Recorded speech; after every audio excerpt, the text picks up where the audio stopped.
అయ్యా చంద్రబాబు నాయుడు గారు, 6 ఎకరాల్లో ఒక బిల్డింగ్ కట్టేసి నేనే హైటెక్ సిటీ తెచ్చేశాను, నేనే హైదరాబాద్ అభివృద్ధి చేసేసాను అంటే ఈడెవరూ చెవుల్లో పూలు పెట్టుకున్న వాళ్ళు ఎవరూ లేరు. 6 ఎకరాల్లో నువ్వు ఒక బిల్డింగ్ కట్టేసినంత మాత్రాన నువ్వు హైదరాబాద్ను అభివృద్ధి చేసినట్టు కాదు. నువ్వు ఒక బిల్డింగ్ కట్టేసి నువ్వు అధికారంలో నుండి 2004లో దిగిపోతే ఆ తర్వాత స్టోరీ నేను చెప్తాను చూడు అంటూ వైఎస్ జగన్మోహన్ రెడ్డి చంద్రబాబుపై సంచలనమైన కామెంట్లు చేస్తూ హైదరాబాదు యొక్క అభివృద్ధి ఎలా జరిగింది అనేది ఆయన మొన్న ప్రెస్ మీట్లో వివరించడం జరిగింది. అయ్యా చంద్రబాబు గారు, 6 ఎకరాలలో ఒక చిన్న బిల్డింగ్ 1,40,000 ఎస్ఎఫ్టీ బిల్డింగ్ కడితే దాని పేరు హైటెక్ సిటీ అని పేరు పెడితే దాంతో డెవలప్మెంట్ అనేది అయిపోతుందని అనుకోవడం మూర్ఖత్వం. దాని తర్వాత నువ్వు వెళ్ళిపోయినావు. దాని తర్వాత రాజశేఖర రెడ్డి గారు ముఖ్యమంత్రి అయ్యారు 2004లో. దాని తర్వాత ఏం జరిగిందో చెప్తాను. 2004లో రాజశేఖర రెడ్డి గారు ముఖ్యమంత్రి అయ్యారు.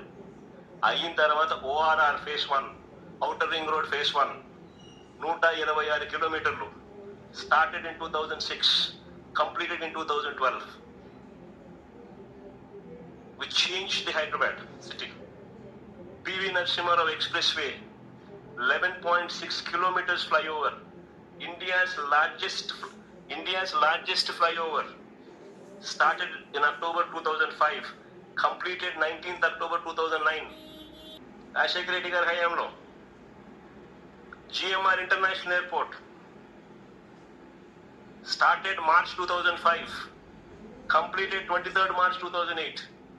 ఇవన్నీ రాజశేఖర రెడ్డి గారి హయాంలో స్టార్ట్ చేయడము, కంప్లీట్ చేయడము, ఇవన్నీ వైఎస్ఆర్ గారు చేయగలిగారు. కాబట్టి ఐటీ అండ్ ఐటీఎస్ ఎక్స్పోర్ట్స్ ఎంత తెలుసా? 2008-9 వచ్చేసరికి 32,509 కోట్లు. దాని తర్వాత ఆయన తర్వాత మన కేసీఆర్ గారు వచ్చారు. ఆయన 2 టర్మ్స్ ఉన్నారు. ఆయన కూడా గొప్పగా నాన్నగారి దగ్గర నుంచి ఎక్కడైతే ఎండ్ అయిందో ఆయన కూడా గొప్పగా అక్కడి నుంచి స్టార్ట్ చేశాడు.